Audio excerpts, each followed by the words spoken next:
noches, ingeniero. Buenas noches, Buenas chicos. noches, ingeniero. Hola, Buenas noches, ingeniero. buenas noches. A ver, primero, antes de empezar, nos tocaría un nuevo tema hoy. Sería el tema 2, análisis algorítmico.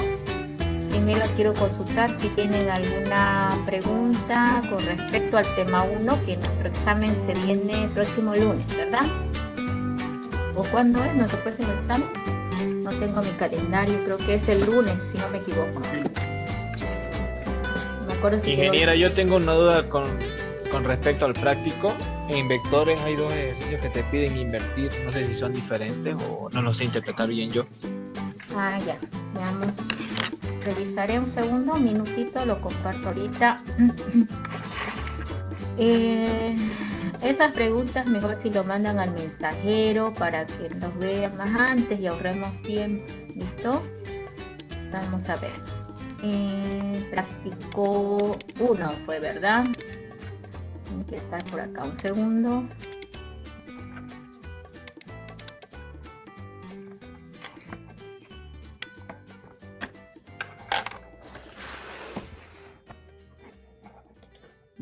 Lo voy a compartir y me dice si corresponde, creo que es este.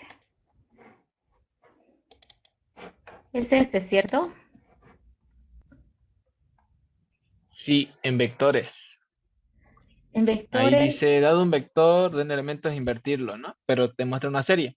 Y en el de abajo dice, ordene este invertido, den elementos. Creo que los dos son lo mismo, pero yo hice el segundo, la serie invertida. No sé si estará bien o no sé. Si es que puedo ya. explicarlo. Ok, la 2 y la 3, ¿no es cierto? Ok, en la 2 dice, dado un vector con n elementos, invertirlo.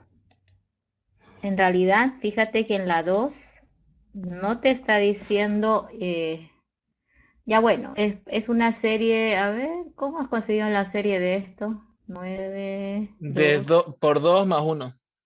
2 por Por 2 2, más 1, por 2 más 1 y por 2 4, más 1. por 5, 10, 22, bueno, sí, ok. De todas maneras, dice, dado un vector con los n elementos de la serie, invertirlo. Es decir, que hay que ponerlo en sentido inverso. Si el número de elementos era 4, entonces tendría que empezar en 23, ¿verdad? 23, 11, 5 y 2 y bajando, ¿no? Entonces tu efecto debería ser conseguir la serie en el sentido inverso. O sea que a vos te dan, por ejemplo, 4 y empezás entonces en 23. Eso es. Y esta es de 5 y 2. Ahí no, creo que ahí no has tenido duda. Pero en el otro dice ordenar. Es muy diferente a invertir. Ordenar significa que ya pues sí o sí tiene que estar o ascendente o descendente. Casualmente la serie es ascendente acá, ¿no? Y obviamente al invertir la serie se hace descendente. Pero no es lo mismo este ejercicio porque acá, fíjate, tienes elementos cualesquiera, no es una serie realmente. Entonces, principalmente tendrías que decir cargar un vector, o sea, tendrías que cargar un vector primero y una vez que te den el vector con n elementos, tú tomar ese vector y ordenarlo en sentido inverso, es decir, que apliques algoritmos de ordenación, ¿sí? Ordenar sentido inverso. Eso sería el segundo paso. Y claro, finalmente mostrar, ¿no? Mostrar vector invertido. No es lo mismo, ojo, porque esto es, fíjate, no hay serie acá. Son cualesquiera elementos, son datos que han sido introducidos y que tu algoritmo en realidad acá tiene que ser un algoritmo de ordenación. No te está diciendo cuál utilizar, hay varios, ¿verdad? Hay burbuja, hay etcétera, pero pues como tienes que aplicar el método de recursivo, tendrías que ahí hacer uso del algoritmo recursivo, ¿no es cierto? No sé si ahí ya te aclaré. O sea, ordenar en sentido inverso no es lo mismo que ordenar de forma descendente, ¿no? O es lo mismo, porque los algoritmos de ordenación mayormente son para eso, ¿no? No, Para no, no, ordenar de manera ascendente. todavía sigues mal. Mira, acá no está diciendo ordenar. En la 2 no dice ordenar, solo dice invertir. Claro, en, Invertir es ponerlo al Sigo. revés, ¿sí? Pero ordenar Disculpe, ¿y cuál sería el resultado de la 3? ¿Cómo tuviera que de mostrar? la 3, ordenar y, ok. Si tendría que ordenar, ok, ¿cuál sería el resultado de ordenar esto? Tendría que empezar en el menor, no en normal, pero ahora si estás ordenando en sentido inverso, el mayor es, 20, es 31, ¿cierto? Luego tendría que venir el 23, y luego el 12 y finalmente el 5. Pero ojo, Entonces eso sería ordenar de manera descendente, pues, ¿no? Porque ordenar en sentido inverso suena como voltear el vector. Al menos así yo lo entendí. bueno, ordenar en sentido inverso o descendente, si quieres verlo así. Disculpe, ¿y en la 2 puede ser cualquier tipo de vector o sí o sí una serie? Aquí te dijo dado un vector, entonces el vector está Claro, dado. yo, Ajá, te está diciendo dado un vector. En este caso, aquí no te está dando nada, o sea, te dice ordena un vector en sentido descendente, ¿no? Entonces eso significa que el vector tiene cualquiera, datos cualquiera, o sea, le pueden poner 5, 8, 0, 9, repetir el 9, el 5, o sea, datos dispersos. Y esos datos dispersos tienen que ir por un proceso de ordenación en sentido inverso. Ahora aquí en el proceso de ordenación en sentido inverso hay que modificar el algoritmo de ordenación porque los algoritmos de ordenación normalmente van en forma ascendente y hay un leve cambio que hay que hacer nada más en el algoritmo y el algoritmo aplica y lo ordena en sentido inverso. Solo tienes que analizar cómo hacer que el mismo algoritmo te trabaje en el sentido inverso. Es un simple cambio que hay que hacer y eso tiene que analizar y eso va a conseguir la ordenación, ¿ya? Es que normalmente vas a encontrar algoritmos de ordenación ascendente, ¿ya? Ahora aquí, dado un vector, o sea que aquí ya te están dando la muestra del vector, ¿no? Y lo que él ha encontrado en la muestra que es pues un algoritmo de, bueno, una serie un poquito extraña, ¿sí? Porque lo multiplica por 2 y le suma 1 para sacar el siguiente elemento. Y si te cumple para estos 4, pues el quinto seguramente cumple. Ahora, lo de él es distinto porque el vector se llena con la serie, ¿sí? Que la serie esté ascendente es otra cosa aparte, pero, o sea, una vez que ha obtenido la serie, fíjate, lo ha puesto en sentido invertido. Ahora, ¿qué es lo que deberías tú hacer aquí? Como ya encontraste el hilo de cómo generar la serie numérica, ¿cierto? Ya sabes cómo hacerlo. Tú debes ver la forma de no empezar en 2, sino empezar en 23, para que luego después se genere el 11, luego el 5 y acabe generando el 2. Ese es el truco en la 2, ¿ya? Que es distinto de la número 3. Entonces, en la 2, acuérdense, en el apilado tú vas generando la serie y eso es lo que hemos hecho muchas veces. Pero ahora como que el ensayo debería ir en el desapilado, ¿verdad? Porque en el desapilado, fíjate que en el apilado tú vas a ir consiguiendo 2, 5, 11 y 23. El último que vas a agarrar es el 23. Pero ese 23 lo necesitas poner al primer elemento del vector, ¿cierto? Entonces tú tienes que ahí hacer el trabajito de pensar cómo te conviene trabajar ahí. Yo creo que me conviene ir generando en ida y de repente en el retroceso ir poniéndoselo el valor. O de repente, si tu variable de recursión está apuntando, comenzando en la 0 y cuando termina de apilar, termina en la última posición válida, ¿cierto? Y ahí que le tiene que poner el 2, ¿sí? Entonces en el desapilado, como estás apuntando al último elemento del vector, poner el 2, que es el primer elemento de realidad de la serie, ¿no? Y en el siguiente desapilado ponerle el 5 y el 11 y el 23, ¿sí? Entonces ahí ya es más de una forma de hacerlo. Recuerden, por favor, cómo está, esto es para recordar cómo funciona la apilación, ¿ya?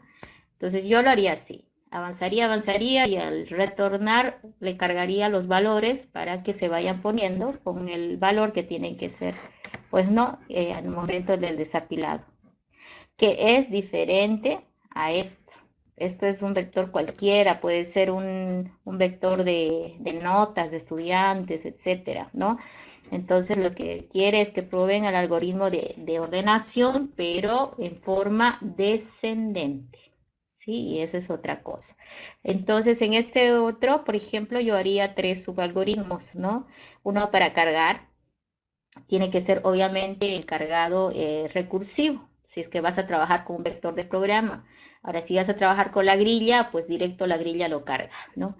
Y el algoritmo de ordenación, aparte, ese se entiende que tiene que ser recursivo también, ¿no? Y la mostrada, dependiendo si fue grilla, puedes ir mostrando mientras ordenas o mostrarlo al final a través de un vector que luego lo vacía a la grilla, ¿no? Que es lo que menos les gusta hacer porque es más trabajoso, ¿sí? Entonces, esa sería la diferencia. Entonces, hay que ver lo que pide cada uno y eso sería puntualmente la diferencia. ¿Ya? Entonces, esto está enfocado a que practiquen o, bueno, revisen los algoritmos de ordenación que se han visto y en todo caso lo apliques en, pues ya no de la forma ascendente, sino de la forma descendente.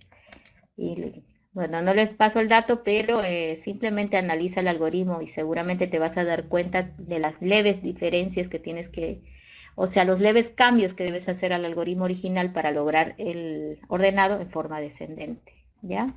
No vayan a ordenar y luego mostrármelo al revés, ¿no? Eso estaría mal, porque tú puedes ordenar de manera descendente de un solo paso, ¿ya? Eso la verdad que no pensé que lo iban a hacer así, pero bueno, es ordenar en forma descendente. Y eso es el objetivo del ejercicio, ya que agarren el algoritmo de ordenación y lo transformen a un ordenado en manera descendente, es decir, en sentido inverso.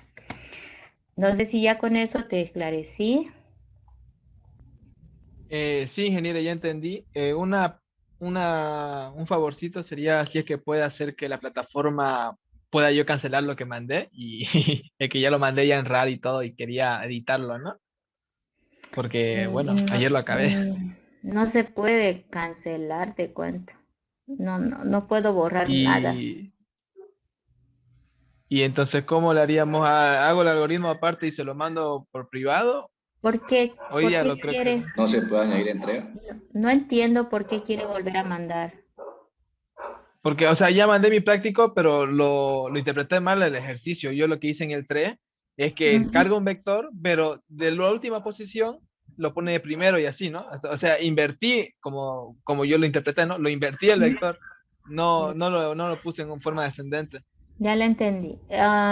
Pero es por eso que siempre tienen que consultar, preguntar sus dudas. Ese era muy fácil. Ni bien lo leíste el enunciado, me mandabas el mensaje y yo te iba a esclarecer en bueno, en la clase siguiente o por el mensaje. Si es cortito, ahí mismo lo esclarezco. Si no, a mí me da con qué trabajar la siguiente clase. Las preguntas del mensajero me dicen. Si ustedes leen, ha habido preguntas que otro más lo ha respondido y lo ha respondido bien, ¿no? Entonces, sin embargo, esto, por ejemplo, sí o sí ahí tienen que preguntar. Si no es en el foro, por lo menos en el mensajero, para evitarnos este problema. Ahora, yo creo que no importa que lo mandaste así, porque en realidad en lo que es prácticos, no solamente tienen los prácticos formales, hay prácticos también adicionales, y ahí pues aprovechas y recuperas puntos. No te puedo, o sea, no puedo cancelar, a eso me refiero. Tendría que permitirte cargar 2 veces y ahí vas a ver que todo mundo le va a cargar 2 veces, ¿no? Ahora déjame probar una cosa más rato en la plataforma y mándame un mensaje al privado y dime, soy de Program 2 por el problema del ejercicio del práctico 2 y mándame tu nombre, sí, ¿no? Por el mensajero, por favor, es que es más fácil para mí ahí trabajar porque directo en la plataforma miro las cosas y les mando ese rato. En el WhatsApp te cuento que leo, por eso es que no me gusta, leo, pero como no estoy con las cosas a la mano, me olvido y luego se murió el mensaje, ¿ya? Por eso es que hay muchos mensajes que no los puedo, no los abro porque me gusta responder ese rato el mensaje, pero no me da si es que no tengo con qué. Mientras que cuando entro a la plataforma estoy con las cosas en la mano y te puedo responder muy rápido. Ya, entonces a la plataforma mándame ahí al privado tus datos y voy a ver si te puedo aperturar a ti puntualmente, ¿listo? Porque si no se va a hacer un bailongo. Ya, entonces con eso hay algo más que quieran consultar. Sí, ahí. Disculpe, en el mismo ejercicio del que acaba de preguntar el compañero, solo tengo una pequeña duda. Aquí. en el ejercicio 2, ahí, esos elementos, puedo insertar cualquier otro, cualquier otro elemento, cualquier otro número, o tienen que ser solamente esos números que veo en pantalla, 2, 5, 11 y 23, en el ejercicio 2 de vectores. Ya, lo que pasa es que ahí dice dado un vector, ¿no? Dado un vector, bueno.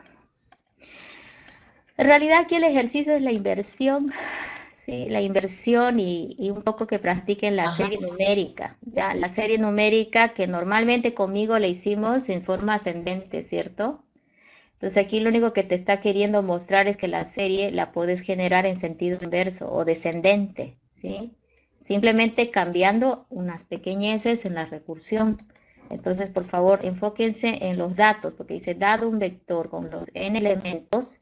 Entonces, sí, evidentemente aquí es el vector dado. Y si hubiera habido unos 5 elementos, hubieras tenido que calcular 23 por 2, 47 sería el siguiente, ¿verdad?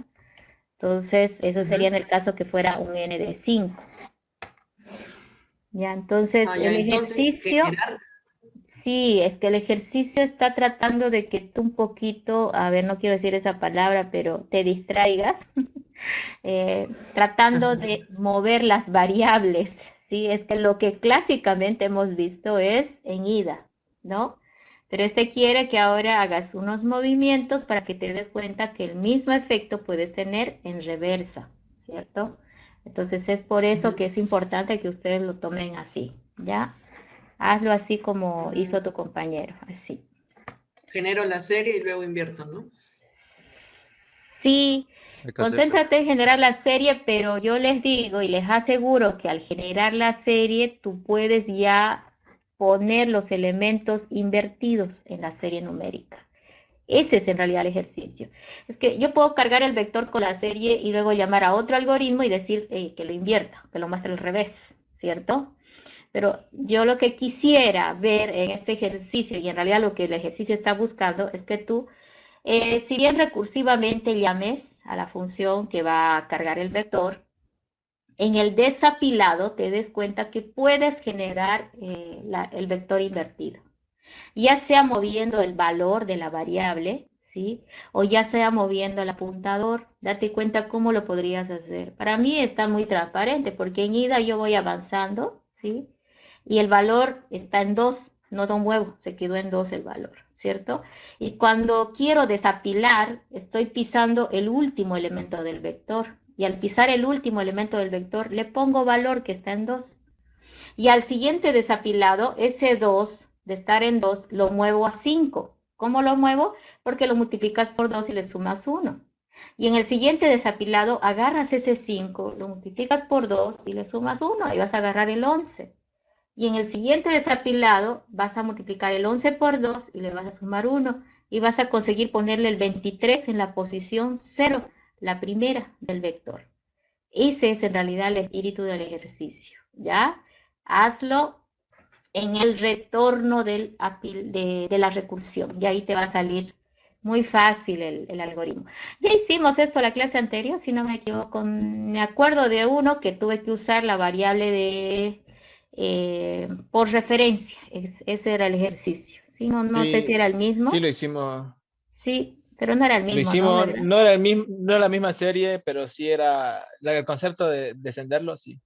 Sí, es que ahí está, sí, bueno, ahí está. Era el concepto era usar la variable la variable que manejaba el valor en la serie por referencia para poderlo mover en el desapilado, ¿cierto? Entonces, ese sería la solución óptima, ¿ya? Porque es mejor que hacerlo pues en dos pasos, generar serie y luego otro que lo invierta, no, puedes hacerlo en el mismo algoritmo, ¿ya? Ahora sí, creo que ya no hay más, ¿verdad? Porque luego viene matriz, matriz, triangular inferior y serie. Sí, yo creo que todo lo demás pueden hacer, ¿cierto? Ya. Entonces, el examen ya no me he fijado en la plataforma, pero ustedes ya saben, ¿es para el día lunes o el día viernes que viene? No me acuerdo, en serio que me estoy muy, muy complicada de los horarios. Y no recuerdo si ustedes quedaron en el lunes.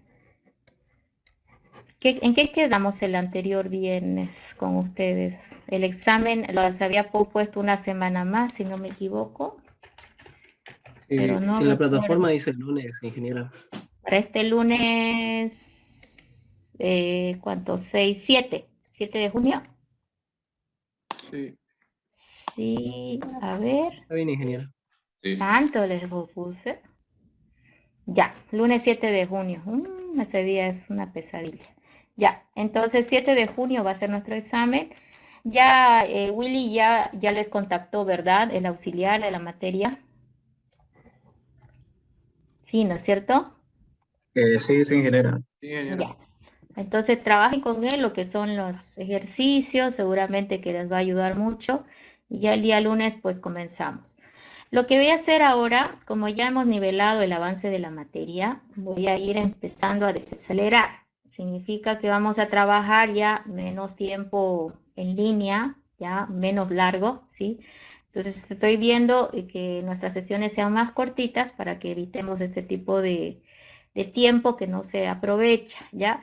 Y las dudas, sobre todo en este nuevo tema, es súper importante que ustedes me lo manden antes, ¿ya? Porque imagínate que tienes una duda sobre algo que es complejo bueno, al menos de fin de semana a mí me da tiempo de prepararte algo que va a ayudarte a comprenderlo mejor, ¿cierto?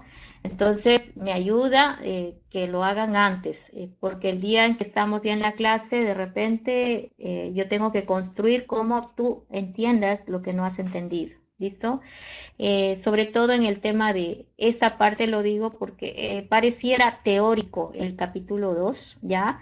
Pero no lo es. Este capítulo dice análisis algorítmico. Entonces, no es realmente una receta lo que vamos a aprender aquí. Lo que vamos a aprender es a analizar y determinar el grado de complejidad que tiene un algoritmo. De esa manera nosotros vamos a poder no medir, sin embargo, hacer una especie de estimación de cuánto tiende a crecer la complejidad del algoritmo cuando el número de entradas va hacia el infinito, ¿sí? Es que en la vida real nosotros solucionamos problemas en nuestras meras pruebas cuando somos estudiantes con 2, 3 datos de entrada, 5 datos de entrada y jamás nos estamos preocupando de qué le va a pasar al algoritmo cuando el número de datos tienda a crecer, ¿cierto? Entonces, pasa que en la vida real no es así. Normalmente los algoritmos tienen que tratar grandes bancos de datos y deben hacerlo en un tiempo que pues se pueda esperar para que pueda concluir, ¿no es cierto? Entonces nosotros a la vez de plantear el algoritmo que soluciona el problema, tenemos que preocuparnos de que si lo queremos ver así, entre comillas, el tiempo de ejecución, lo digo entre comillas porque no hablo realmente de horas, minutos, sino de tiempo de ejecución, sea un tiempo aceptable, ya, o tenga una medida aceptable.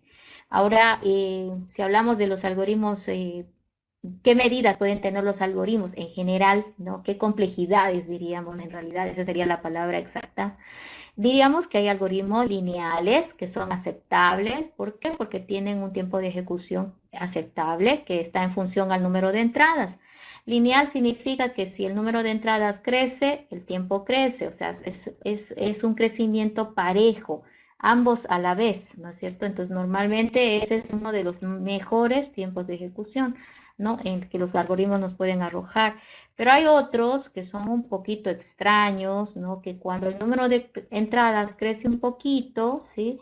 De repente el tiempo se dispara hacia muy alto, ¿ya? Entonces como que hay algo disparejo, ¿ya?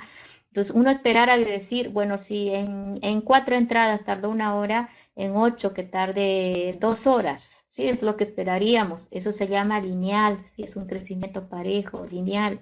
Pero si ya, por ejemplo, yo te digo, para 4 entradas tardó 30 minutos y luego pruebo para 8 entradas y resulta que tardó 10 horas, uy, es pues ya abismal la diferencia, no le aumenté nada a las entradas y el tiempo de ejecución se ha disparado. Entonces ahí vemos un crecimiento exponencial probablemente y obviamente no es deseable, ¿no? Entonces nosotros tenemos que someter nuestros algoritmos a este tipo de criterios para determinar su grado de complejidad y definir si ese algoritmo pues va a ser sustentable en la medida en que crezca el número de entradas. Ahora, el número de entradas, ¿a qué nos referimos? A los datos que va a manipular el algoritmo. ¿Ya? Por ejemplo, en una planilla de sueldos de una empresa con 1000 empleados, su N será 1000. O sea, ¿cuánto tarda el algoritmo que genera la planilla para los 1000 empleados? ¿No es cierto? Entonces, de repente es tan pesado el proceso que cuando nosotros planteemos el algoritmo tenemos que sí o sí preocuparnos por los tiempos, ¿no? Porque no demore tanto, porque no le podemos pedir al usuario que nos espere una noche, ¿no? A que generemos una planilla. Serán algunas horas, por más pesado que sea, pero nosotros nos tenemos que preocupar que los algoritmos trabajen de la forma más eficiente posible, ¿ya? Entonces, este capítulo tiene ese espíritu y hoy vamos a ver algunos componentes teóricos, ¿ya? A mí me gustaría que ustedes apunten, de hecho, algunas palabras claves, porque nos vamos a enmarcar en algunos elementos teóricos que luego tenemos que aplicar. Significa que yo les voy a plantear un algoritmo y luego tenemos que definir la complejidad del mismo. Pero ¿cómo vamos a saber la complejidad del mismo? Tenemos que línea por línea, o si lo vemos de otra forma, instrucción por instrucción, ir determinando cuál es el peso que tiene en el algoritmo, ¿ya? Lo más fácil de repente es eso, ¿no? Porque uno dice, bueno, una asignación de valor en variable, una entrada de dato, una salida de dato, cualquiera de esas cosas vale uno, dice la teoría en general, ¿sí? Vale uno, pero no un segundo ni una hora, sino un tiempo nada más. Y ese un tiempo no tiene medida. ¿Por qué? Porque básicamente lo que hacemos es medirlo por instrucciones. Al algoritmo normalmente lo medimos por instrucciones. Básicamente nos vamos a responder cuántas instrucciones tiene que ejecutar el algoritmo para un número de entradas n. Eso es lo que vamos a ir respondiendo.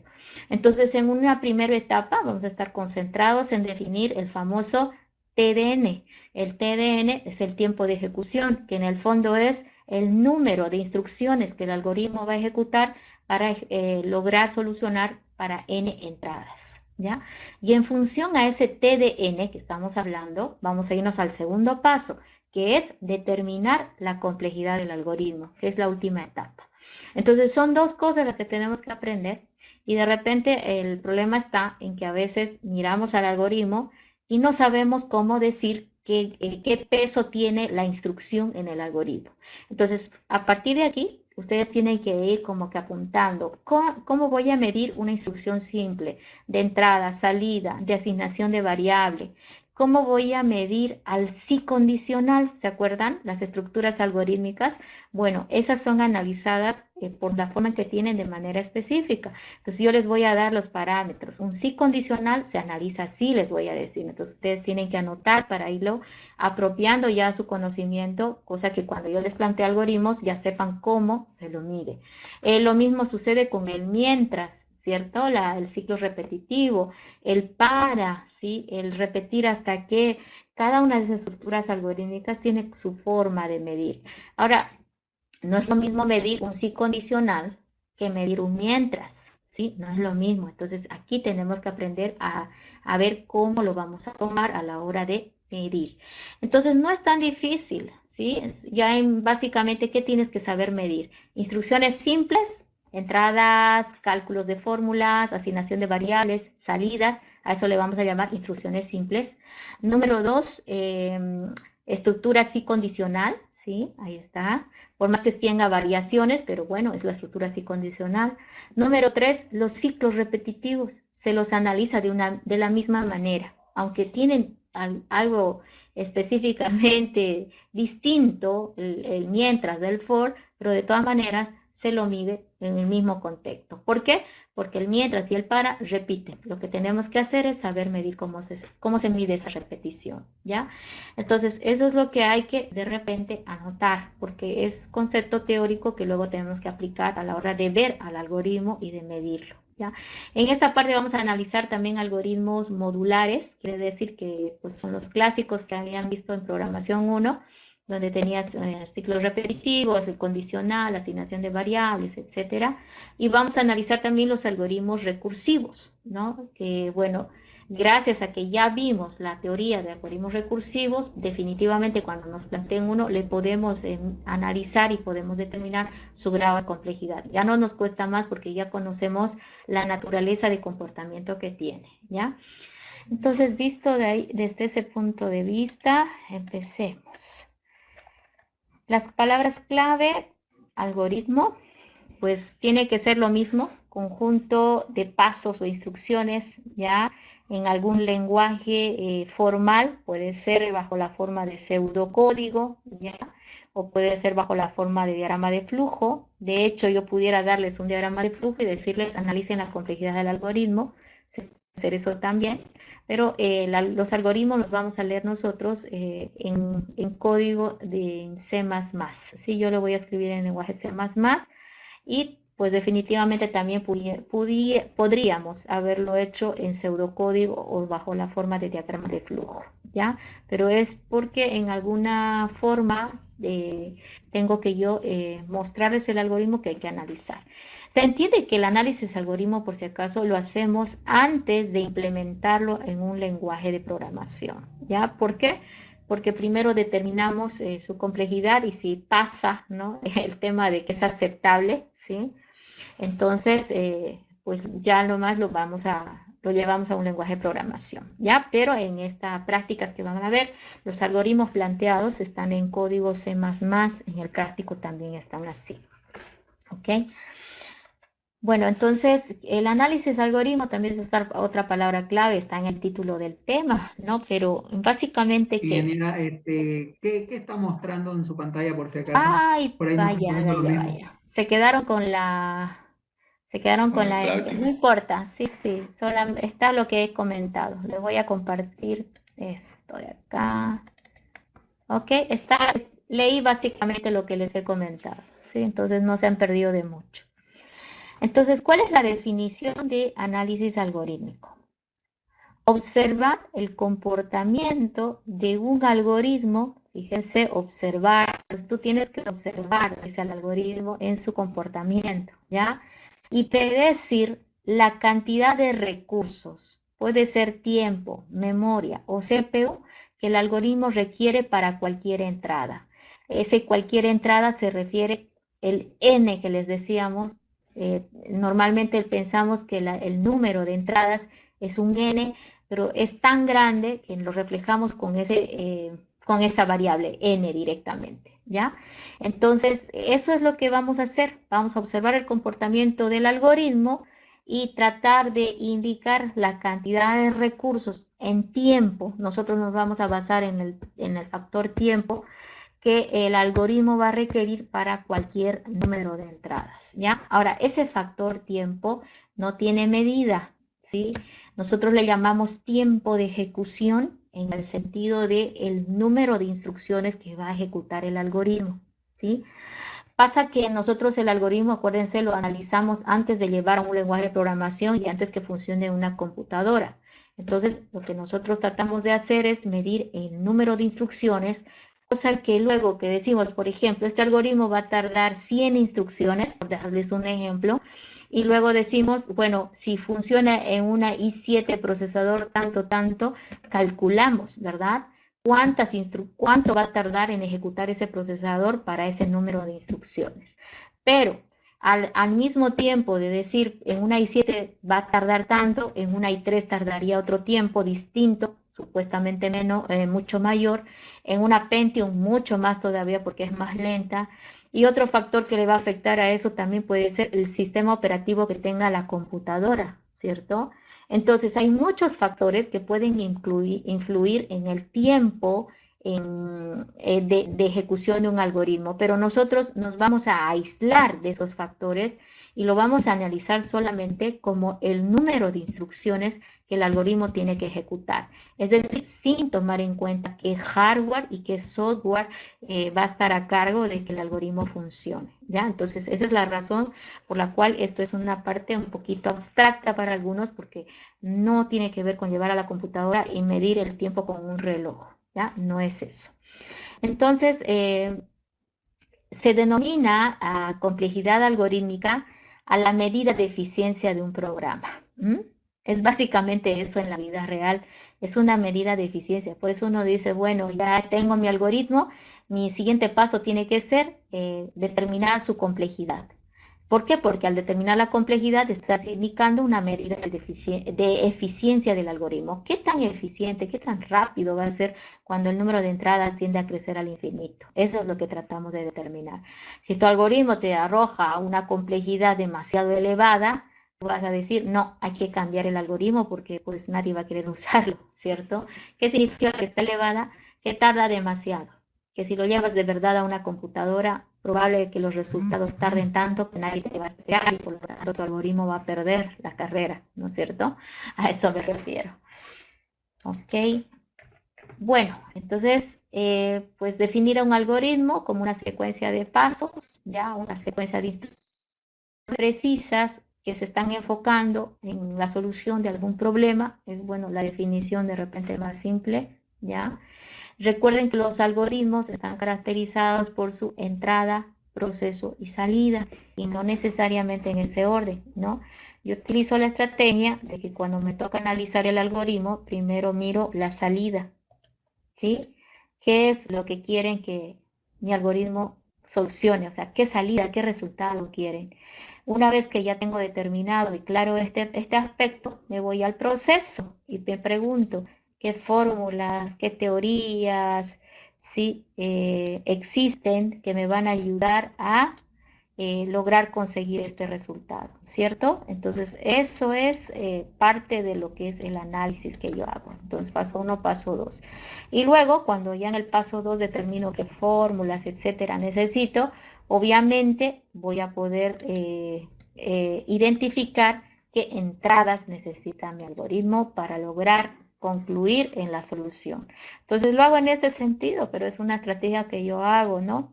Técnicamente no hay orden acá, pero se dice que todo algoritmo debe tener sí o sí bien clarito qué son las entradas, ¿sí? Qué es el proceso, ¿no? Y qué es la salida, ¿sí? Los 3 puntos, ¿ya? Entonces, algoritmos sin entradas existen, puedes tener algoritmos que no requieran entradas, pero algoritmos sin salida creo que no existe porque la salida es el resultado del algoritmo.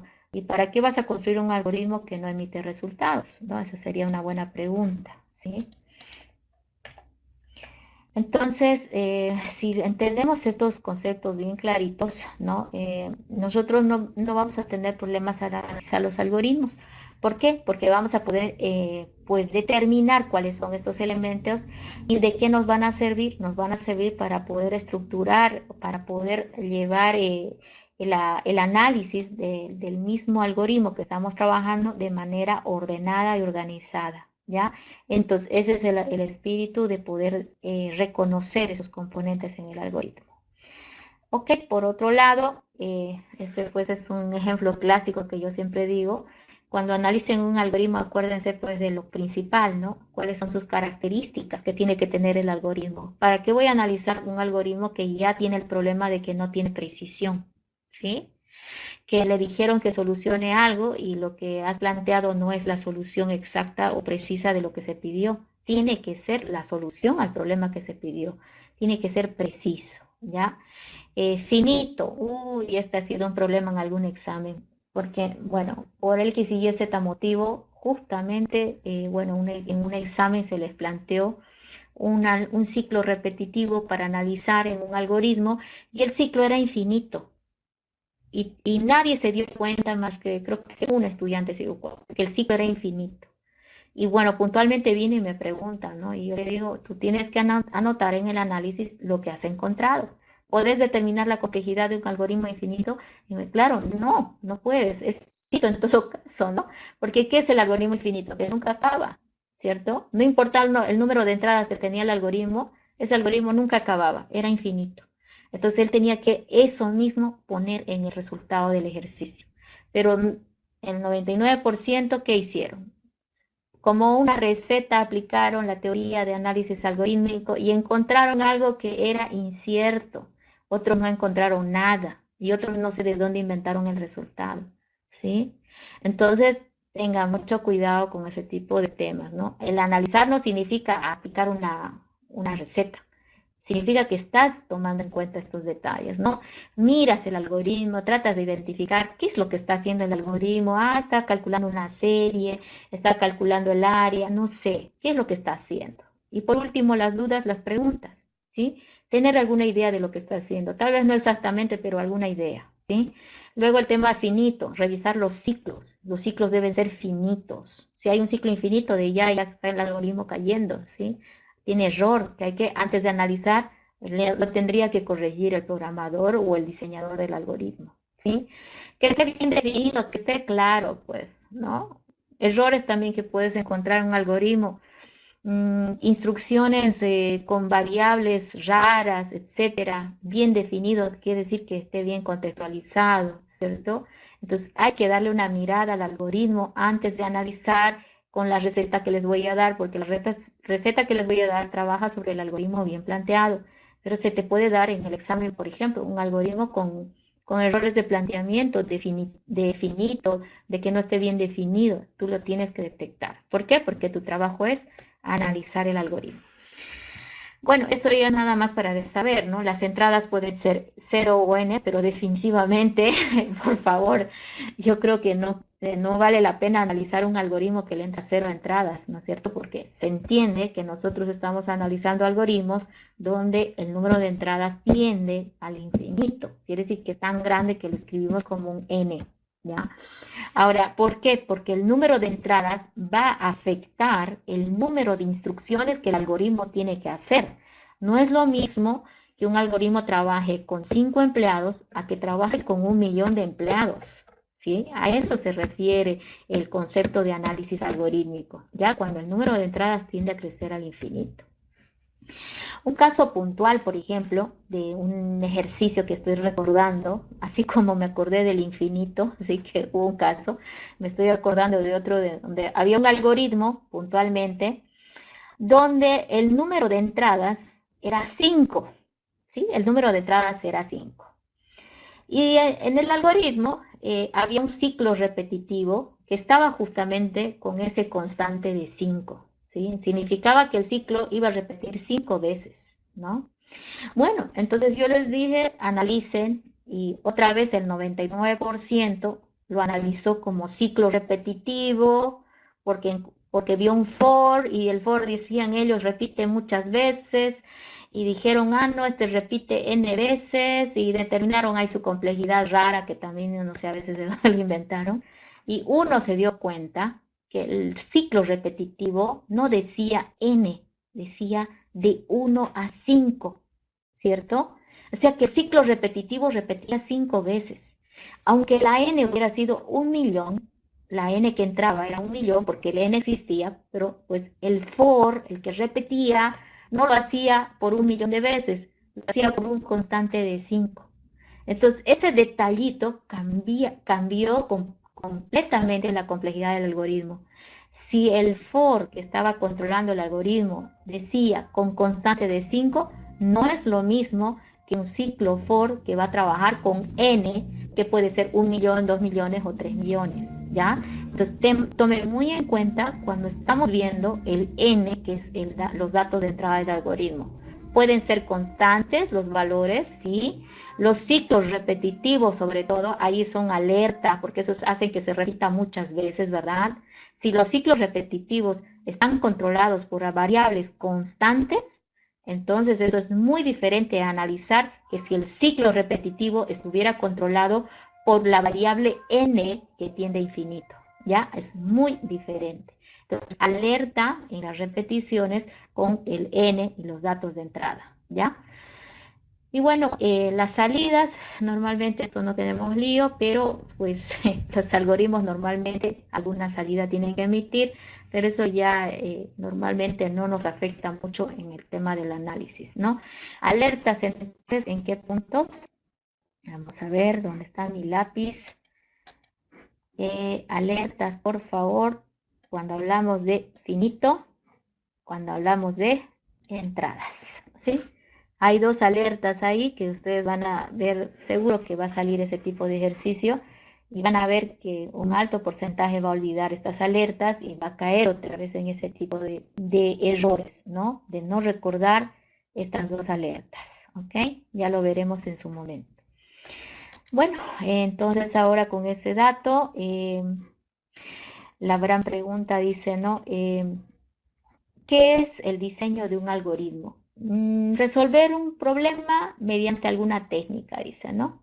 Bueno, si nosotros nos podemos revisar un poquito pues, la teoría, existen un sinnúmero de tipos de algoritmos que utilizan cada una su propia técnica, ¿no? En programa 1 han visto los modulares, que son pues, los que se dividen en pedazos para que sean más pequeñitos, modulares, ¿no?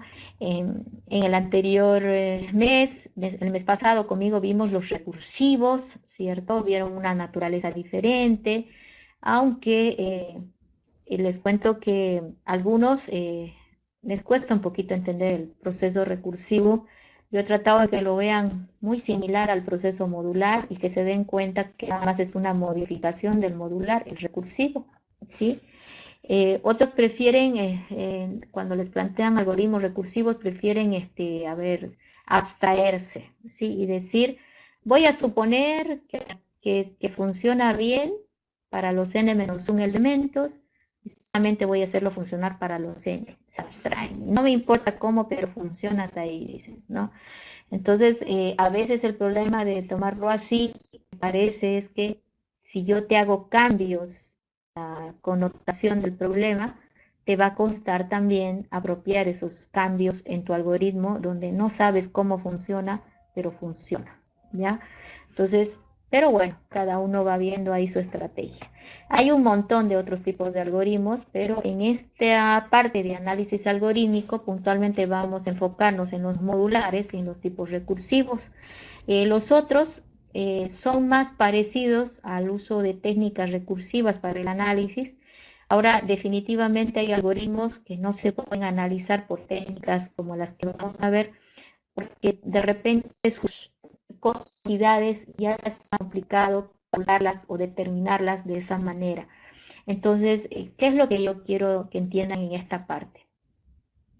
Para determinar la complejidad de un algoritmo a través de un análisis, yo les voy a mostrar algunas técnicas, ¿ya? Entonces, normalmente se aplican muy bien en los modulares, en los recursivos también, pero en la medida que vayamos haciendo ejercicios, ustedes van a ir viendo que cuando ven un algoritmo, van a ir definiendo inclusive por inspección la complejidad del algoritmo. Es decir, antes de hacer los pasos que yo les voy a enseñar, que son varios, ¿ya?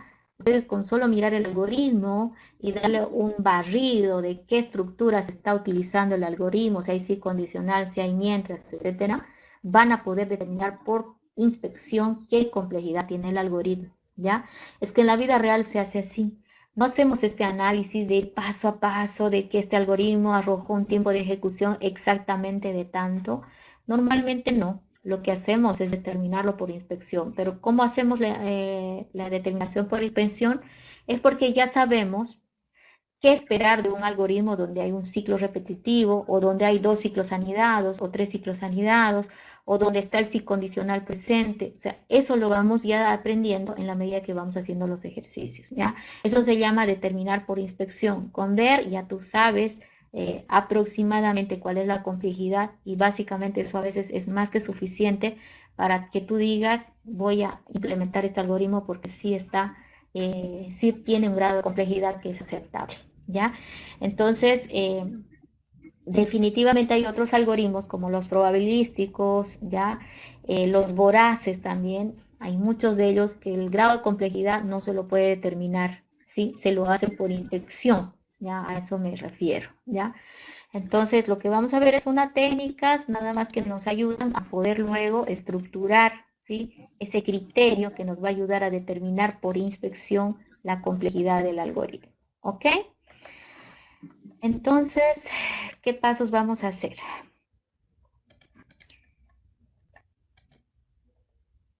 A ver, esto se ha trabado un poquito.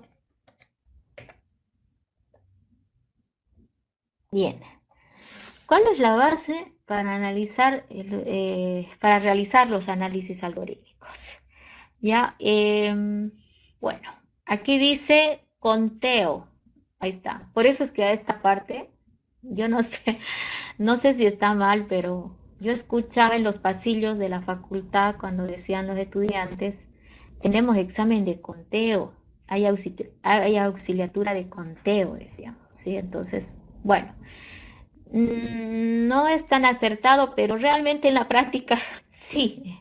Lo que hacemos es contar, ¿sí?, el número de instrucciones necesarias para resolver un determinado algoritmo, ¿sí? Entonces, lo que nosotros hacemos es agarrar el algoritmo y empezamos a contar el número de instrucciones que ejecuta. Eso hacemos. Entonces, ojo que lo que tenemos que tomar en cuenta es que ese conteo está basado en que el número de entradas es n. ¿Y n cuánto es? No, n es tan grande que no lo puedes escribir. Eso es n. ¿Listo? Entonces, esta es la base del análisis algorítmico. Entonces, por eso algunos dicen, les doy el algoritmo y se ponen a contar.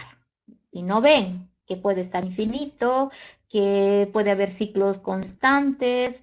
Entonces, ahí van perdiendo el contexto y pues no es la realidad, ¿ya? No encuentran lo que es verdadero. Entonces, antes de empezar con esto que dicen conteo, analicen el problema, vean esos dos alertas que les di. Si encuentran esas alertas, en base a esas alertas pueden continuar adelante con lo que dice el conteo, ¿ya? Pero bueno, peor es irse al conteo y luego a lo último darse cuenta, si tú después de hacer el conteo recién te das cuenta de que hay un constante, que hay un finito, has perdido el tiempo. ¿Por qué? Porque nada sirvió, tienes que volver a empezar. Eso es, ¿ok? Bueno, también tenemos que ver con que cuando hacemos el análisis algorítmico, tenemos que ver que hay algunos factores que van a afectar el desempeño del algoritmo. Si es que tu algoritmo va a una máquina, a un hardware en específico, como un procesador, memoria RAM, disco duro, etcétera, y el cual tiene cierto software o sistema operativo, etcétera, le va a afectar sí o sí a lo que es el desempeño del algoritmo, ¿ya? Pero nuestro análisis está aislado a estos elementos, es decir, no contemplan cómo le va a afectar el software y el hardware en el que va a funcionar. Eso es, por esa razón es que lo hacemos básicamente en papel, ¿ya? Y no nos preocupamos de ir a la computadora para que la computadora lo ejecute, ¿ya? ¿Para qué nos sirve el análisis algorítmico? Para evaluar si un diseño va a ir a programación. Eso sería en pocas palabras, ¿sí?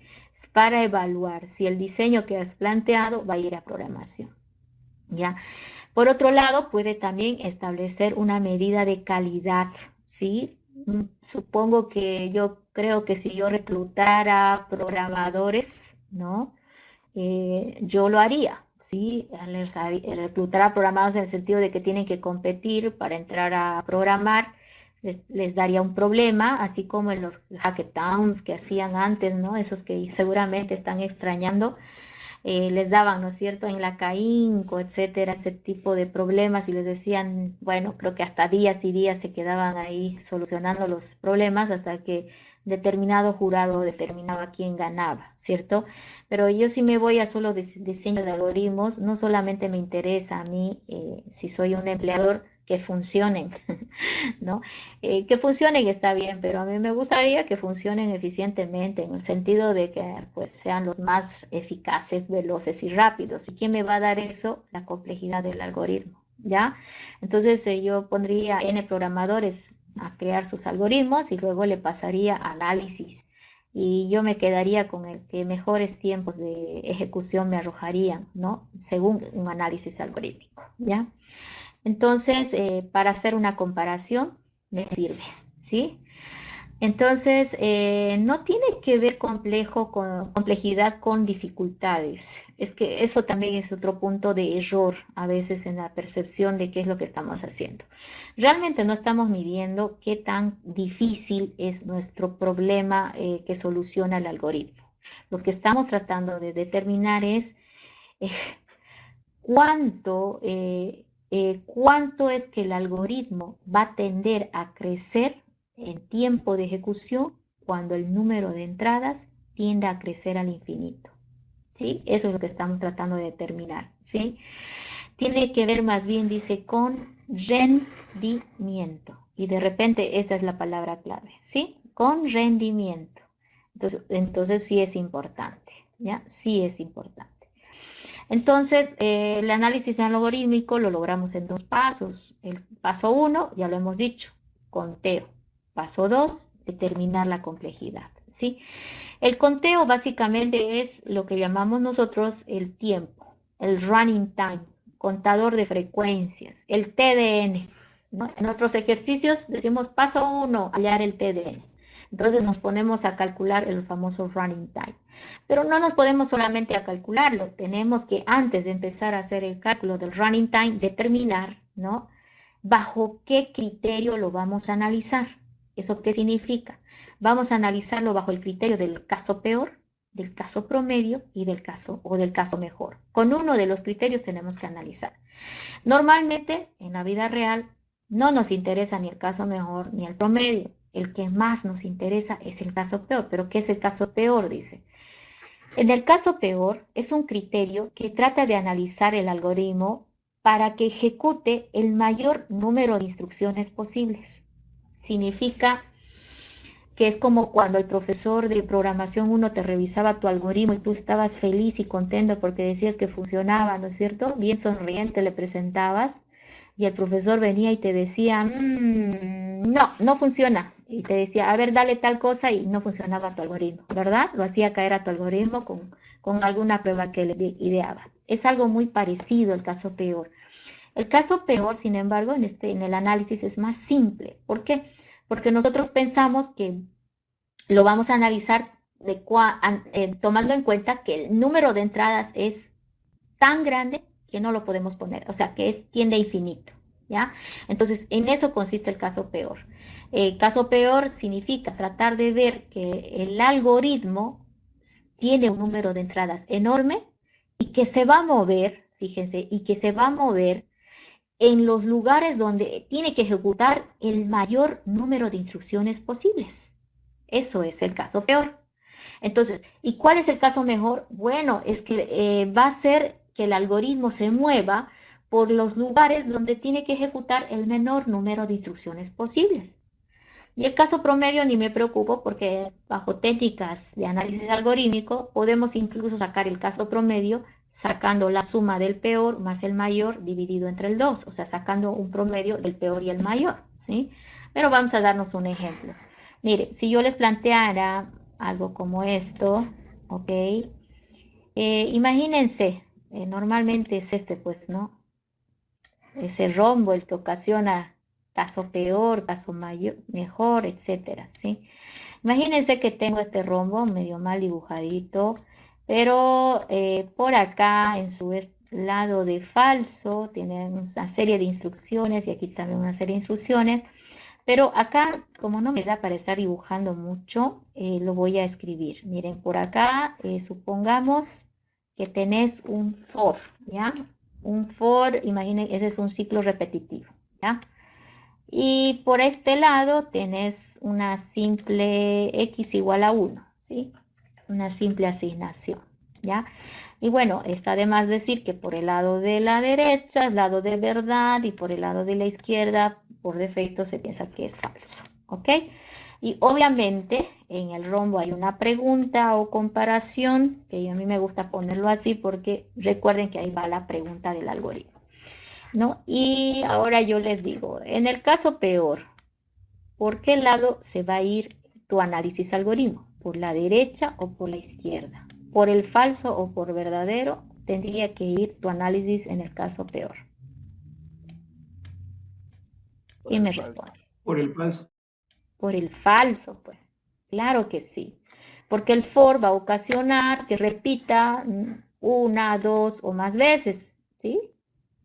O sea, lo estoy hablando en términos genéricos, por favor, ¿ya? Y aquí hay una simple instrucción de x igual a 1.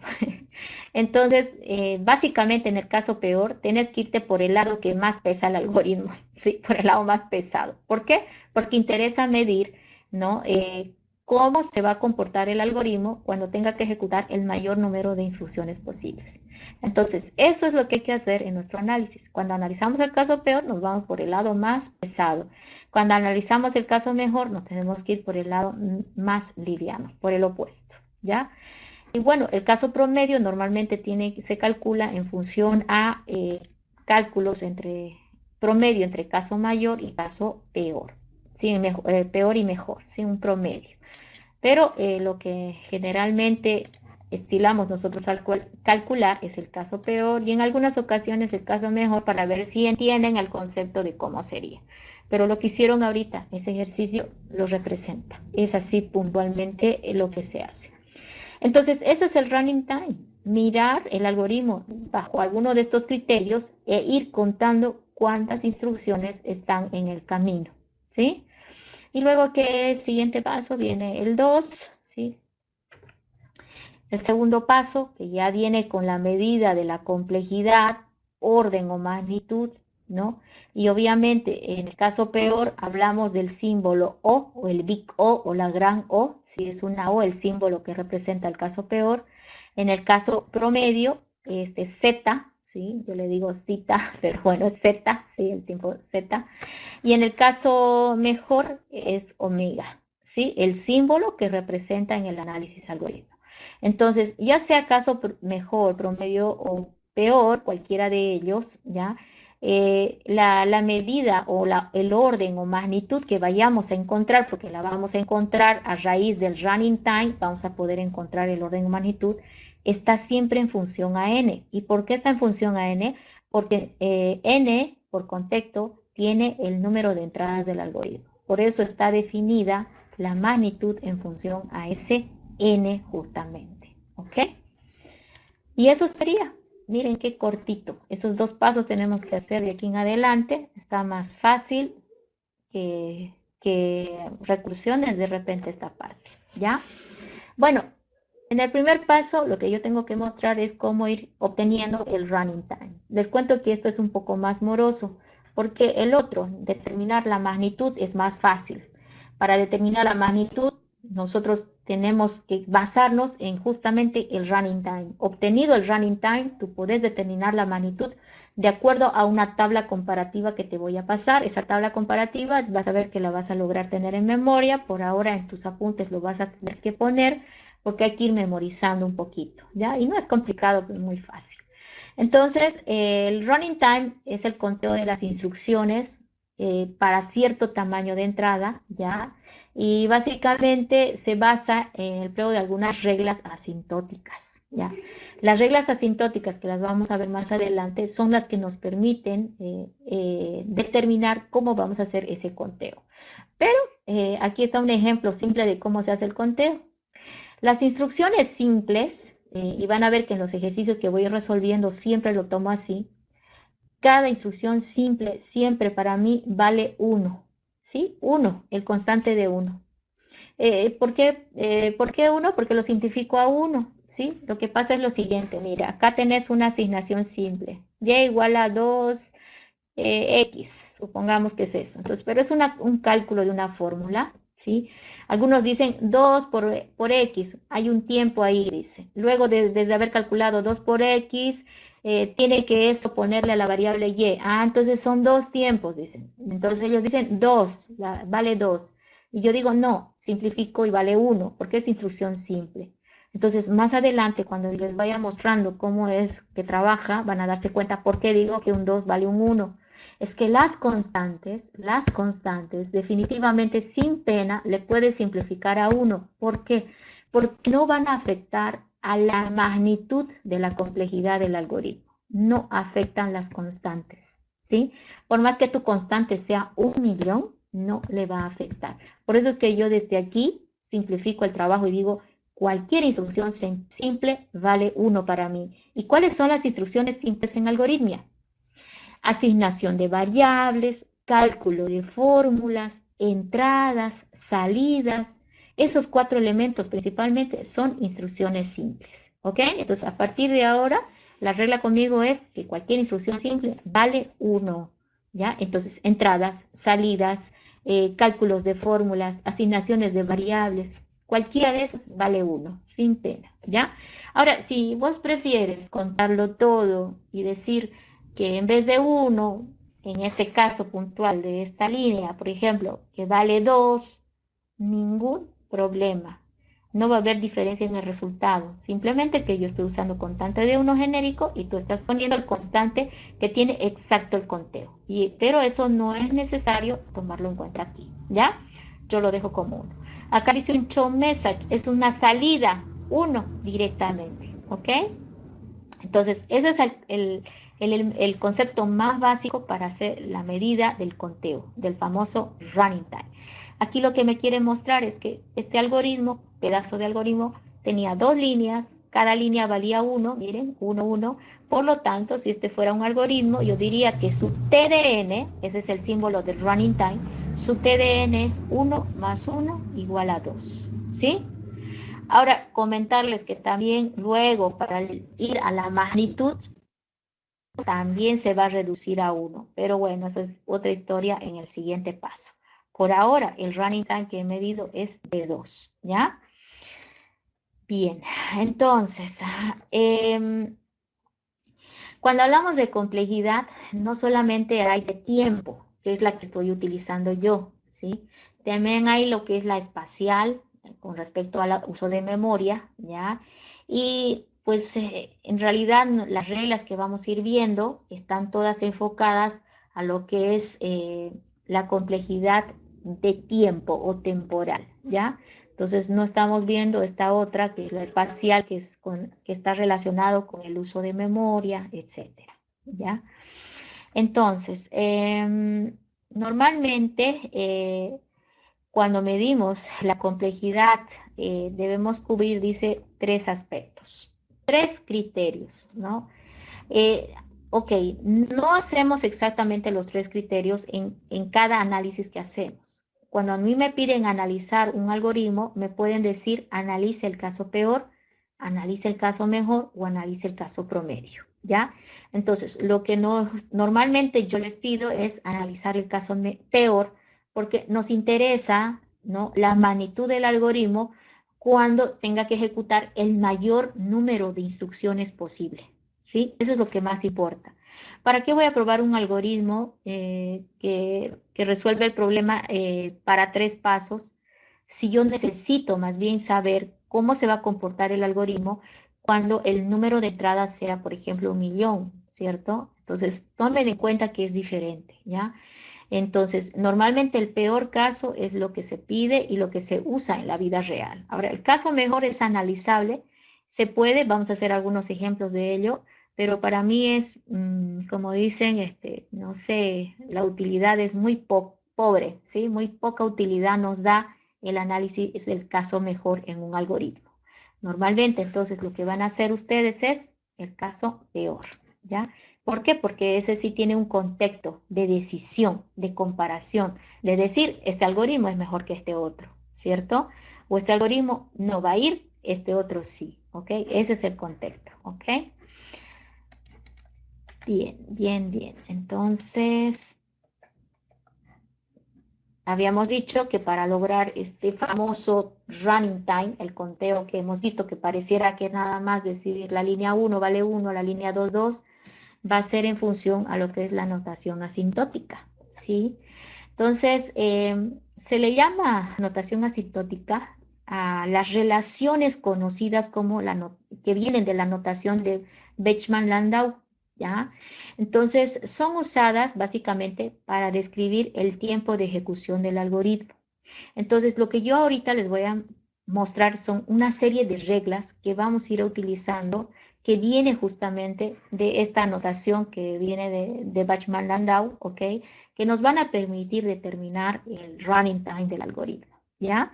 Entonces, normalmente nosotros decimos que un algoritmo tiene un comportamiento asintótico precisamente por el hecho de que cuando el tamaño de las entradas tiende a infinito, ¿ya? Entonces, esa es la razón por la cual le llamamos a los algoritmos que tienen un comportamiento asintótico. Ahora, ¿qué significa que el número de entradas tiende a infinito? Significa que para un conjunto eh, de funciones, ¿ok? Fíjate lo que dice, para un conjunto de funciones que comparten el mismo comportamiento asintótico, se les denominará con un orden de complejidad idéntico. ¿A qué me refiero?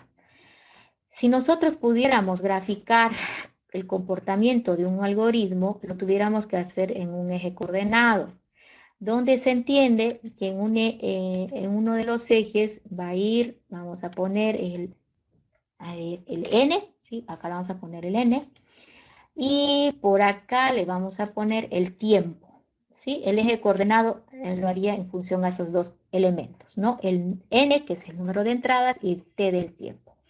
Entonces, normalmente nosotros cuando empezamos a ejecutar el algoritmo, vamos a ir haciendo algunos cálculos y vamos a determinar, por ejemplo, para n de 5, y vamos a obtener seguramente un tiempo de ejecución x, y ahí se va a ir cruzando el puntito, ¿cierto? Entonces, para n tanto, tiempo tanto. Para n tanto, tiempo tanto. Entonces, si ustedes se fijan, voy a engrosar un poco mi lápiz para que se note mejor los puntitos, ¿ok? Déjeme, a ver ahí, es que está, ok. Para n tanto, tiempo tanto, ¿sí? Entonces, imagínense, crece un poco el tiempo, o perdón, el n, porque el que va a crecer es n, pero también va creciendo el tiempo. Eso es lo normal, ¿cierto? Crece el tiempo, o crecen las entradas, crece el tiempo. Y ahorita esto como que está normal, ¿sí? Casi parejo, crece entradas, crece tiempo, y eso es lo normal, ¿sí?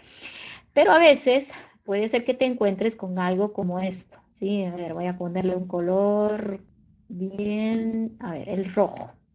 Ok. Imagínate que otro algoritmo para cierto número de entradas, bueno, arrojó un tiempo, este rojito que está por acá, y no creció mucho las entradas, pero el tiempo medio que, no sé, se está disparando, ¿sí? No crece mucho el tiempo y se está disparando el tiempo de ejecución, miren. Las entradas no crecen y el tiempo sí. Y si tú te pones a graficar esto, ¿no? Voy a tratar de agarrar el pulso, más o menos observarías algo como esto. Las entradas casi no crecen, pero los tiempos se están disparando hasta crecer demasiado. Entonces, normalmente nosotros tenemos como que esta curva, ¿no es cierto?, que está reflejando el crecimiento del algoritmo en función al número de entradas y al tiempo, ¿sí? Ahora, resulta que en la notación de Weiss-Landau se nos da una serie de complejidades ya definidas, nos dicen complejidad lineal, complejidad cuadrática, cúbica, ya las vamos a ir conociendo más adelante, pero esos grados de complejidad también tienen su gráfica, ¿sí? Si lo quieren ver así. Y por ejemplo, imagínense que hay una gráfica que representa el crecimiento exponencial, ¿cierto? Entonces, si tú miras, tendremos que entender de que esta gráfica que está con rojo en el infinito contra el amarillo, tienden a acercarse porque son similares, tienen comportamiento similar. Si yo a este amarillo le pongo complejidad, por ejemplo, exponencial, ¿cierto? Exponencial, ¿sí? Entonces, si este rojo, que es la función que representa al algoritmo que estoy analizando y lo estoy graficando, yo lo observara crecer al infinito, tú observarás que en el infinito el rojo tiende a crecer muy cerquita del otro, pero nunca lo toca, o sea que está creciendo muy a la par. Esa forma de acercarse, pero no tocar, ¿no es cierto?, es lo que nosotros llamamos un comportamiento asintótico. Quiere decir que se acerca, pero no lo toca, ¿ya? Entonces, no es la misma, pero se le parece, si lo quieren ver así. Entonces, a esta función que estaba con rojo, ¿sí? Que estaba con rojo, yo le tengo que dar un grado de complejidad, ¿no? No es exacta la que está con amarillo, que está definido como exponencial, pero es muy similar. Entonces, cuando tienen este grado de, se pueden comparar de esta manera, nosotros le llamamos comportamiento asintótico. ¿Y eso qué significa? Que le voy a poder determinar la complejidad a este algoritmo con rojo. ¿Y qué complejidad va a tener? Bueno, derivado a que está muy similar a esta otra curva que tiene una complejidad conocida como exponencial, yo también voy a definir a esta otra como un algoritmo de comportamiento exponencial, ¿ya? Entonces, a eso se refiere cuando nosotros hacemos el análisis algorítmico. Entonces, agarramos a nuestro algoritmo y tratamos de ir haciendo el conteo, ¿no?, de los tiempos de ejecución en función al n, ¿ok? Y vamos tratando de ver a qué asíntota se acerca, si va a ser a la exponencial, si va a ser a la cuadrática, si va a ser a la lineal, si va a ser a la cúbica, etcétera. Entonces, denme un minutito para mostrarles otra gráfica donde está mejor hecha para que vean la comparación, ¿ya? Un minutito. Déjenme ver si la encuentro esa gráfica. Es que si esto le entienden, van a decir, ah, con razón que nos piden que analicemos el algoritmo con el running time y luego me están hablando de la famosa complejidad. Acuérdense que del running time saltamos a la complejidad, pero ¿por qué está bien hacer eso? En esta otra gráfica, por favor, que voy a compartir, lo que estamos viendo, ¿sí? Lo que estamos viendo es ya órdenes de complejidad definidos, ¿sí? Este es, por ejemplo, la famosa complejidad lineal, ¿cierto? Acá, fíjense esta es la lineal, crece el número de entradas que está en la horizontal y también crece a la par el tiempo que está en la vertical. Entonces, el mejor es el lineal, que le llamamos, porque a la par de la 1 crece la otra, ¿sí? Es uno de los mejores tiempos.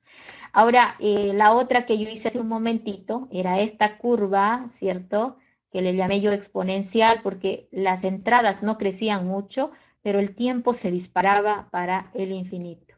Entonces, esa curva que yo fui graficando estaba muy cerca de esta, ¿no es cierto?, de esta asíntota, diríamos, pero nunca la va a tocar, ¿cierto? Entonces, como a esta se le asemeja, yo le he llamado a ese algoritmo un algoritmo que tiene complejidad exponencial, porque estaba más cerca de este tipo de comportamiento, ¿ya? Y bueno, de esa manera también existe otra que es la cuadrática, la cúbica, ¿no? Y a medida que ya vayamos a conociéndolas mejor, nos van a ser más familiares.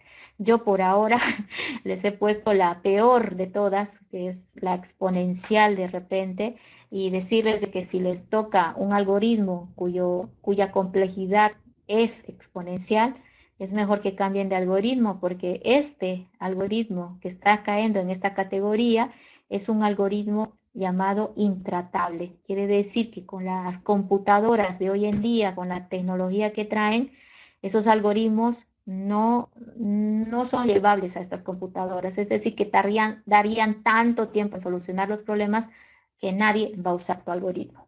Ahora, eso, comentarles también que de repente esa brecha también está un poco ya rota porque les está hablando de que ahorita ya están en uso los famosos computadores cuánticos y esos computadores sí son capaces de ejecutar los algoritmos llamados intratables. ¿Y quiénes son los intratables? Por ejemplo, que son del tipo exponencial, ¿ya? Entonces, ese va a ser nuestro trabajo, calcular el running time. Una vez que calculemos el running time, vamos a determinar la complejidad y vamos a ir a mirar una tablita comparativa donde van a estar esas curvas, pero bajo la forma de una tabla para que lo podamos referenciar más rápido. Y vamos a decir nuestro algoritmo, a cuál de esas curvas o líneas o trazos o asíntotas que ya están definidas se asemeja. Si va a ser lineal, cuadrático, cúbico. Y les cuento que no va a ser difícil porque cuando nosotros determinemos el running time, ahí está escrito. Es muy fácil determinar y luego definir cuál es. Y luego en gráficas ya te imaginas, porque uno dice, es cúbico, ya sabes que la cúbica cómo va creciendo, ¿sí? Es exponencial, tú ya sabes cómo va creciendo la exponencial. Entonces no va a ser complicado, ¿ya? Pero para eso necesito medir el running time, ¿ya? Ok, comentarles que el running time que vaya a medir para el caso peor no es el mismo que el running time del caso mejor, obviamente. Entonces, tú desde el principio tienes que determinar cómo vas a analizar tu algoritmo, si desde el punto de vista del caso peor o del caso mejor, porque el running time va a ser diferente y obviamente la complejidad también va a ser distinta, ¿ya? Entonces, si ya sabemos eso, ya hemos entendido lo que estamos buscando y por qué nos dicen que hay que encontrar su orden o magnitud en uno de estos rangos, por si acaso, la magnitud de los algoritmos van a caer en alguno de estos rangos. Aquí en esta gráfica me falta, si no me equivoco, 2 más, pero no son muchos. Entonces, normalmente tú terminas definiendo a tu algoritmo con alguna magnitud bien específica, ¿ya? Entonces, si tú te fijas en esta gráfica, no debes darte cuenta que no hay forma de confundirlas porque no creo que se parezca esta línea, ¿sí? Que está viniendo así toda rectita, no creo que se le parezca a esta otra que está viniendo y está creciendo hacia el infinito en el tiempo, ¿ya? No creo que también te confundas con la cúbica ni la cuadrática, porque ninguna es la misma, tienen su comportamiento específico, ¿ya? Entonces, no se preocupen que esto va a ser lo más fácil, ¿ok? Lo difícil en realidad va a estar en el running time. ¿Por qué? Porque a veces hay algoritmos pesaditos, ¿sí? Esta gráfica finalmente nos muestra cuán difícil, cuán complejo es cada algoritmo de acuerdo a la magnitud que tenga, ¿ya? Cuán complejo es de acuerdo a la complejidad, a la magnitud que tiene. Si vemos acá, esta que está pisando el piso, ¿sí? Aquí dice, este está representando a la magnitud logarítmica, ¿sí? Entonces, cuando vayamos a calcularlo, todavía no hemos dicho los pasos para encontrar, pero hay magnitudes que podemos encontrar en el rango de logarítmico, ¿sí? Entonces, fíjense que este es el mejor tiempo de ejecución, ¿sí? El mejor, por eso es que está apenas levantando. Le sigue en la medida el lineal, que sería este por acá, ¿sí? El lineal. Puede haber una combinación de estos dos, ¿sí? Los vamos a encontrar uno que otro algoritmo que los combina y de repente te caes dentro del grupo que se llama lineal logarítmico o logarítmico lineal, ¿sí? Que fíjense que es el término medio de estos dos, ¿no? Pero, por ejemplo, un cuadrático tiende a ser un poquito más, miren, más pesadito en términos de magnitud, ¿sí? Entonces, como que duplica o puede triplicar al lineal, si eso lo podemos ver en esta gráfica, y definitivamente la exponencial, aunque aquí creo que faltó exagerar un poquito, es la que tiende a crecer demasiado. Miren qué alto el pico. Entonces, de aquí viene el tema, ¿no? Si dos programadores se ponen a crear un mismo algoritmo o misma solución a un problema en específico, ¿no? Y de repente calculamos su complejidad y resulta que Juan como programador logró una complejidad O de n, ¿no? Y por ejemplo Lucas en su algoritmo le creó una complejidad en el caso peor de por ejemplo vamos a darle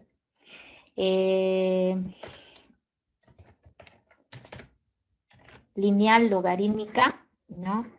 La pregunta es, no, no va a ser posible comparar, porque, ahí, ahora sí, ahora sí.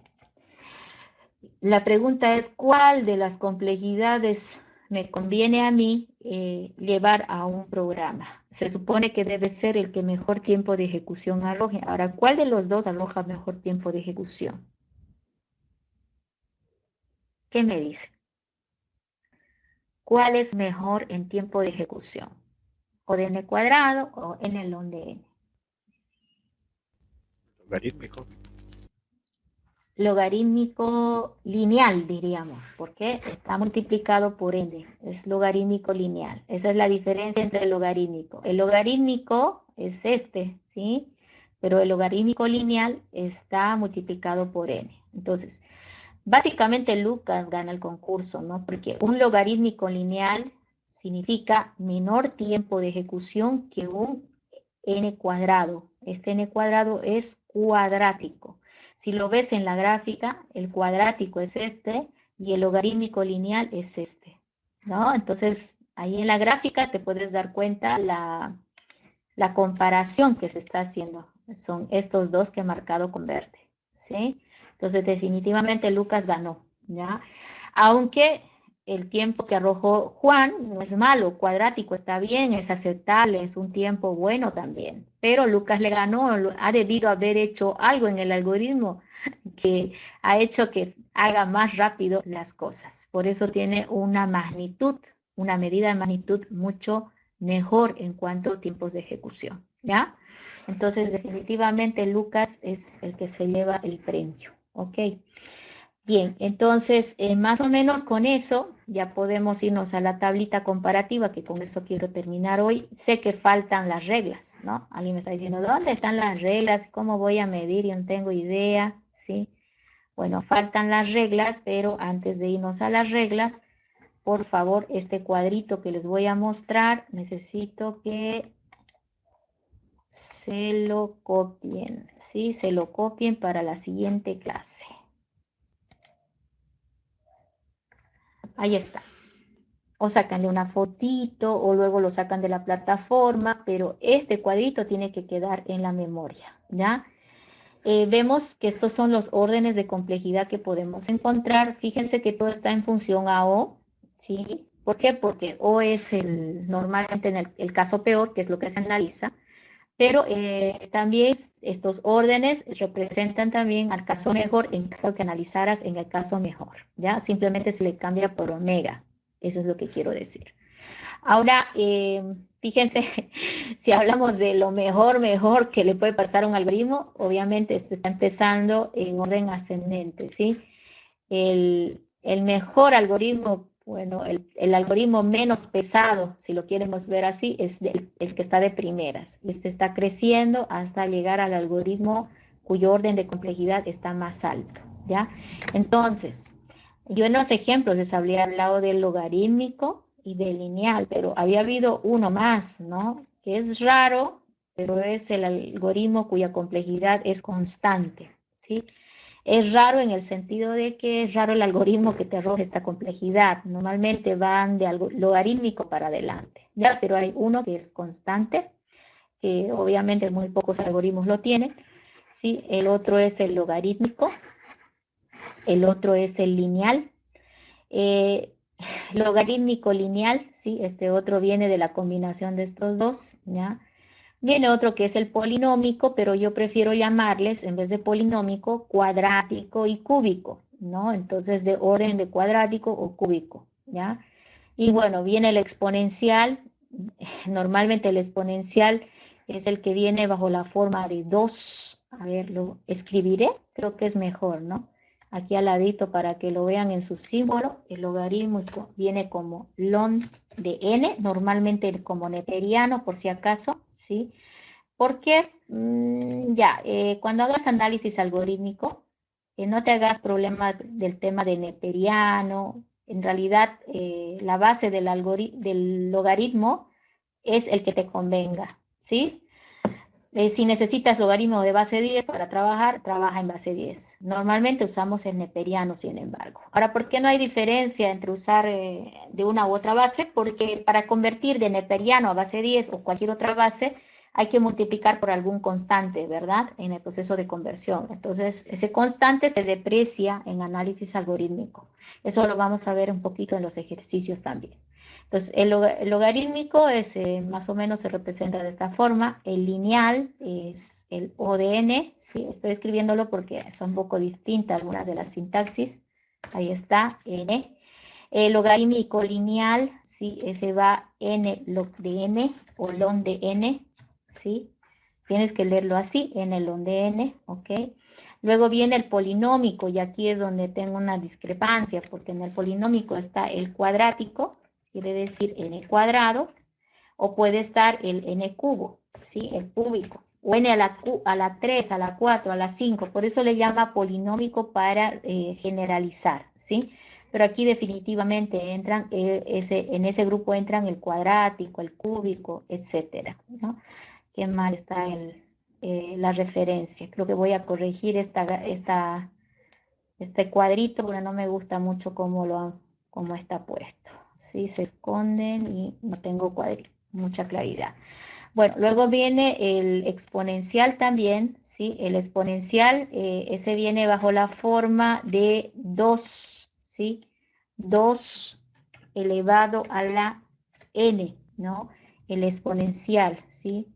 Entonces, este es, creo que de lo peor que nos puede pasar cuando encontramos un resultado en análisis de algoritmo, el exponencial, ¿sí? Algoritmo intratable.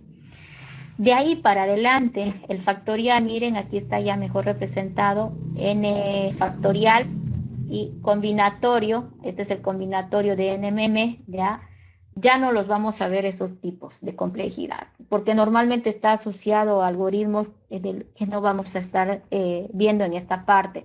¿Se acuerdan de los algoritmos que vimos de tipo, a ver, déjenme ver, no me acuerdo si lo vimos, los paralelos, algoritmos, los recursivos pueden caer en este grupo también, por si acaso hay alguno que otro que puede caer, pero no los vamos a analizar, ¿ya? Pero recuerden que la tabla de complejidades va hasta el tipo combinatorio. Es lo peor, básicamente, que nos puede salir, ¿no? Entonces, nosotros vamos a llegar hasta el exponencial en los análisis que vamos a hacer, ¿ya? Y creo que con eso ya la tablita estaría más clara. Para la siguiente clase les voy a modificar la tabla para que esté un poquito más clara. Me parece que por acá hay algunas cositas raras. Por ejemplo, este dice polinómico, pero es mejor tomar en cuenta cómo es la forma polinómica. N cuadrado, n cubo. Me pasa que acá te está diciendo nc, donde c es mayor que 1, pero en realidad es potencia, ¿sí? C es la potencia. N a la 2, a la 3, a la 4, a eso se refiere. Y aquí en este caso el exponencial, fíjense que ha volcado. El constante es, por ejemplo, el 2 y la potencia es n, ¿sí? 2 a la n, que es lo que aquí está mostrando, ¿no? Entonces el c está representando un número. Lo voy a corregir para la clase próxima y ya con eso van a poder tener más claro, porque me parece un poquito ambiguo el cuadrito como quedó, ¿ya?